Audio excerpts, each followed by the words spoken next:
اسی طرح سورہ یونس سورہ نمبر 10 بہت ایزی ریفرنس ہے یاد رکھنے کے لیے. سورہ نمبر 10 ایک اور زیرو ایڈ کرے تو اس میں کیا ہوگا؟ 10 میں آیت نمبر 100 ہے. 10واں سورہ آیت نمبر 100. کیا فرما رہے ہیں؟ وما کانا لی نفسن، کوئی شخص کے اختیار میں نہیں ہے تومینا کہ وہ ایمان لائے، الا باذن اللہ، سوائے اس کے کہ اللہ کی اس میں مرضی ہو. کوئی انسان خود سے ایمان نہیں لا سکتا بول رہا ہے اللہ تعالیٰ، سوائے الا باذن اللہ، سوائے اس کے کہ اللہ کی اس میں مرضی شامل ہو. اس کے بعد کیا بولے معلوم ہے؟ اور ہم اس کو غلاظت میں ڈال دیتے ہیں. کس کو؟ ان لوگوں کو غلاظت میں ڈال دیتے جو عقل سے کام نہیں لیتے. بولے اللہ تعالیٰ تم اگر عقل استعمال نہیں کریں گے تو ہم تم کو غلاظت میں ڈال دیں گے. بولے عقل استعمال کرنے کا معنی کیا ہے؟ عقل یہ ہے، دیکھیے آوارہ کس کو بولتے ہیں معلوم ہے آپ کو؟ معلوم نہیں معلوم بھائی بولو. نہیں میں سیریس پوچھ رہا ہوں، کچھ معلوم ہے نہیں معلوم ہے آوارہ ہم کس کو بولتے ہیں ہمارے معاشرے میں؟ نہیں ڈپریشن نہیں. دیکھیے میں اس کو آسانی سے سمجھا دیتا ہوں. معاشرے میں ہماری سوسائٹی میں بعض چیزیں موریلٹی اور اموریلٹی مانی جاتی، اخلاق اور بد اخلاق، کردار بد کردار. یہ ایک معاشرے میں، ہر معاشرے میں ایک سسٹم رہتا ہے اس کے بارے میں. اس کو یہ اخلاق مانا جاتا ہے، یہ بد اخلاق، کردار بد کردار مانا جاتا. وہ سوسائٹی میں جو وہ بد کرداری کا کام کرے وہ آوارہ مانا جاتا. سمجھ میں آ گیا؟ اسلام میں کردار والا کون ہے؟ قرآن پر عمل کرنے والا سیرت کے مطابق، یہ اخلاق اور کردار والا ہے.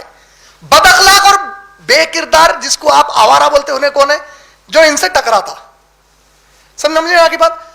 تعقلون، اللہ تعالیٰ کیا بولا؟ میں عقل والے کو اگر عقل سے کام نہیں لیا تو کیا گندگی ڈالتا ہوں. بولے رجس، عربی میں رجس کے جو معنی آئے ہیں، قرآن کی اس آیت کی تفسیر میں بھی جو معنی آئے ہیں، عربی میں رجس کا استعمال ایک اور جگہ بتاتا ہوں تاکہ آپ آسانی سے سمجھ جائیں. سورہ مائدہ کی آیت نمبر 90، انما الخمر والمیسر والانصاب والازلام رجس من عمل رجس، وہی رجس کا لفظ آیا. شیطان کے بہت ہی گندگی، ناپاکی، غلاظت یہ اعمال ہیں. کیا کیا؟ شراب، جوا، بتوں کی پوجا اور غیب کے بارے میں علم حاصل کرنا گندگی ہے شیطان کی، اس کے قریب بھی مت جاؤ. بولے یہاں کیا بول رہے ہیں؟ وَيَجْعَلُ الرِّجْسَ، ہم خود ان کے اوپر ناپاکی ڈال دیتے. بول رہا اللہ تعالیٰ کس کے اوپر؟ جو عقل سے کام نہیں لیتے. عقل کیا تھی؟ عقل یہ تھی کہ ہم کو پیدا کرنے والے خالق نے کہا کہ اگر تو عقل مند رہے گا تو میری اور میرے رسول کی اطاعت کرے گا اور قرآن کو اپنی زندگی کا قانون مانے گا. جو اس کے خلاف جائے گا اس کو میں گندگی ڈالتا ہوں. بولے اللہ تعالیٰ کیا گندگی ڈالتے؟ بولے سورہ توبہ سورہ نمبر 9 کی آیت نمبر آپ اگر 110 سے لے کر 129 تک پڑھیں گے تو اللہ تعالیٰ 125 سے 127 کے بیچ میں فرمائے یہ جو منافقین ہیں ان کے دل میں جو بیماری ہے، اس بیماری کے اوپر ایک اور گندگی ڈال کے اور بیمار کروں گا ان کو. بولے پہلے سے بیماری ہے نفاق کی، وہ خود اتنی خطرناک ہے، اس میں اور اضافہ کر کے گندگی ڈالتے چلے جاؤں گا. بولے کیوں؟ کیونکہ اللہ کے احکامات نہیں مان رہے تھے. بولے سمجھ میں آ گیا؟ بد عقلی کیا ہے؟ یہ سمجھ جانا کہ میں منافق نہیں ہوں، یہ بد عقلی ہے.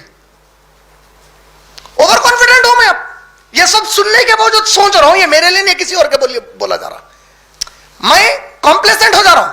اطمینان میں نہیں، میرے منافق کو بول رہے ہیں، میرے کو نہیں بول رہا، میں تو عقل سے کام نہیں لے رہے. سمجھ میں آ گیا؟